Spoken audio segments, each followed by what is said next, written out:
It's time now for a look at the latest in local news. In the news, City Jesup Commissioners met Tuesday for their regular monthly meeting. On the agenda was a public hearing on their proposed 2024-2025 budget. That item was tabled last night as they stated they have to advertise that public hearing for a certain number of days, so they have pushed the public hearing back in the second read of the budget to their June 25th meeting, which will replace the July 2nd meeting due to the July 4th holiday. At the first reading of the budget, Commissioner Tim Cockfield voted against the budget. Had a chance last night to ask Commissioner why he voted against the proposed budget. Here, Commissioner Cockfield, no action on the budget tonight. They got to do it at their next meeting. But when the budget was first read, you voted against it. So explain why you're voting against the budget. Yeah, the budget, as it's currently presented to us, contains a cost of living raise for all our city employees. And every department except for fire is getting a 7% cost of living. So with their 2.5% merit raise, it would equate to about 9.5%. Fire, on the other hand, is not getting 7 like the police and the garbage and streets and their water and sewer. They're all getting 7, and everybody in the city except for fire is getting 7, but fire's only getting 2.5%. And there had been some talk, and you'll have to ask the other commissioners why they feel this way. But last year, in about October, I think, we changed the way we pay our firemen, and we started paying them for 24 hours a day instead of docking them for their sleep time. And that's just really to make us competitive with all the other surrounding departments, something that should have been probably done a long time ago. And when we did that, they voluntarily rolled back their hourly rate, so they're getting paid for more hours but less per hour, with the idea it would smooth out. Well, some of the commissioners now, I think, have a little heartburn that maybe we didn't roll it back enough. But nonetheless, that's not the firefighters' fault. They agreed to roll it back to the figure the city gave them. And so I just don't think it's fair to pay the firefighters 2.5% and everybody else gets 7. The firefighters deserve to get the 7%, just like the police and everybody else get. And so that's my heartburn with the budget, is the pay disparity for the firefighters. Okay, thank you very much. Sure. And once again, those comments of Tim Cockfield, Commissioner, City of Jesup. Once again, the second reading and approval of that public hearing on the proposed budget set for Tuesday, June 25th. Once again, that will take the place of their July 2nd meeting.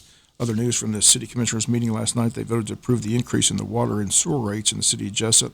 The proposal was a 36% increase, but the rates have not been raised in the City of Jesup since 2008. Rosie Counter, the city water clerk for the past 17 years, says the city has simply kicked this can down the road time and time again, and it's just time to raise the rates. They did say that the average city household will see about a $15 to $20 increase in the bill. The prison, EAM, and Healthy Pet will see an increase as well. Commissioner stated that they do not need to wait every 10 years to raise the rates, that there needs to be a gradual increase every year or two. Commissioners voted unanimously again to raise the rates, and again, that takes effect immediately here in the City of Jesup. They approved their updated retirement plan. They met their new DDA director, Kara Lopez, who comes to the city by way of the Chamber of Commerce, where she worked for the past 4.5 years. She says she's already met with the DDA board, has begun meeting with the downtown business owners. City Commission stated they simply want to see a city-sponsored project like the Arch Fest, and they asked that she work hard to bring the Arch Fest back to the City of Jesup, and they welcomed her and wished her all the best.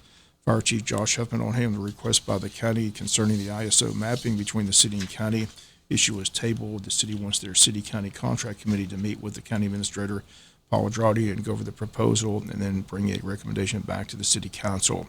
The pool's open today at Cracker Williams, the time from 1 to 6 p.m. Children 13 under must be accompanied by an adult. For more information about the pool and season passes and pool party rental fees, simply call City Hall 912-427-1313. Once again, the pool open today between 1 and 6 p.m. Let's look at your Tuesday City Council meeting. We'll come back with more news after this word from our sponsor or the commercial messages, so please stay tuned. In other news, Appleton County Sheriff Mark Melton wins the runoff held in Appleton County. The results in last night. He defeats Linton Deloach by less than 100 votes. In fact, 81 votes. The difference in the small turnout in the runoff, but our congratulations to Sheriff Mark Melton in Appleton County. Again, wins sheriff for another 4 years. Big day in Wayne County with the paddlers in 2024 Paddle with Georgia, as today is the big day here in Wayne County. And again, the paddlers began Tuesday, run through Friday as they paddle through this portion of the river. Today will be designated day for participants' joy being out on the time, beginning with the J.C. Landing River Festival, which will be hosted at J.C. Landing from 12 noon to 5 p.m. today. Public invited to participate in today's event. They've got parking up the hill at the JC Fairgrounds. Shuttle will take visitors up and down the hill. Wayne County Historical Society will have display of the local river history and information scheduled for today. A couple of speakers for the event beginning at 2 p.m. Ken Suttle is author of The Swim, the Journal of My Okmulgee and Altamar River Environmental Swim, along with Rachel Parrish and Sarah Cameron, two paddlers currently completing the Atlanta to the Atlantic, where they've been put in on South River in Atlanta. They'll complete their trip when they reach the Atlantic Ocean. At 3 p.m. today, Jason Clark with Southeastern Reptile Rescue will present a live reptile show. Wednesday afternoon and evening have been set aside for participants to visit and dine in the community.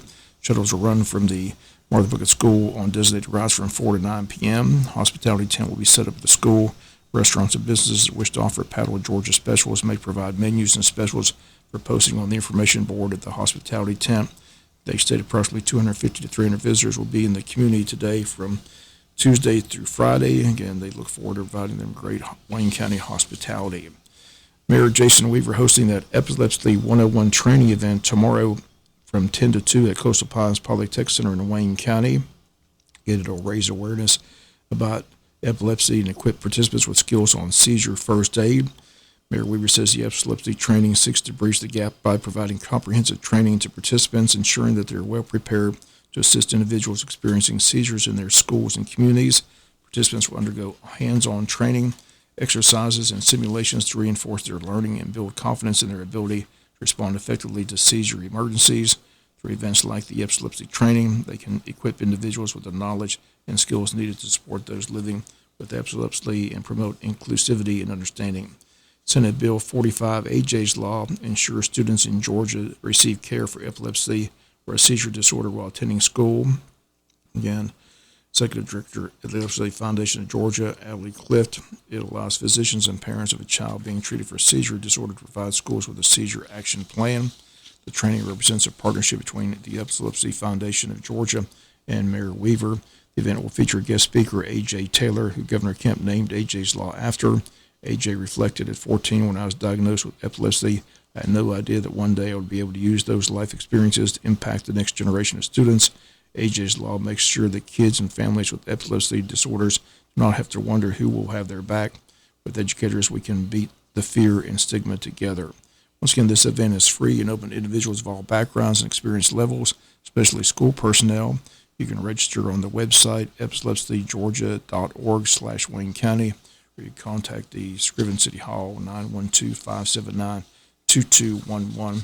Once again, this event taking place tomorrow from 10 to 2 at Coastal Pines Technical College here in Wayne County. Chamber of Commerce still selling tickets to their annual Legacy Dinner. That is scheduled for Thursday, June 27th at 6 p.m. at the Barn at Live Oak Ranch on Lanesbridge Road. Semi-former attire. Tickets are $75. Simply stop by or call the Chamber at 912-427-2028. Annual passing of the gavel from current President Mark Watson, the incoming President Kristen Groover will take place. Also, they're announced the winners of their annual awards, the Ambassador of the Year, Small Business of the Year, Business Leader of the Year, the Excellence in Agriculture Award, and the Distinguished Service Award winner, all that Thursday, June 27th at the Barn on Lanesbridge Road at 6 p.m. If you need more information or tickets, call the Wayne County Chamber of Commerce at 912-427-2028. We'll be back with a final news note after this word from our sponsor of the commercial messages, so please stay tuned. Finally in the news, the tragic death of 8-year-old Noah Bush is today 5 weeks old, and all anyone in Wayne County wants is for the truth to be told. What actually caused the young boy's death, and was anyone with him when he took his last breath? Law enforcement and the district attorney asked for patience, but for some, patience is wearing thin. How about an arrest and some charges? That would be a nice place to begin. Young child's funeral back on June 1st, and the family of the boy still seeking answers to what happened to their child.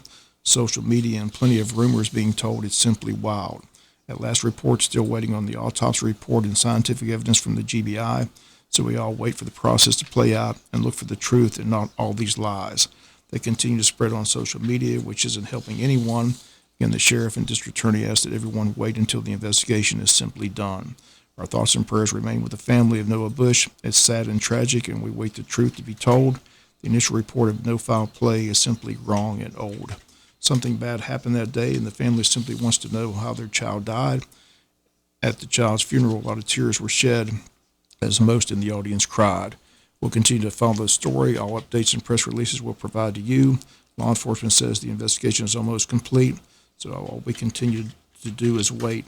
That's all we can do.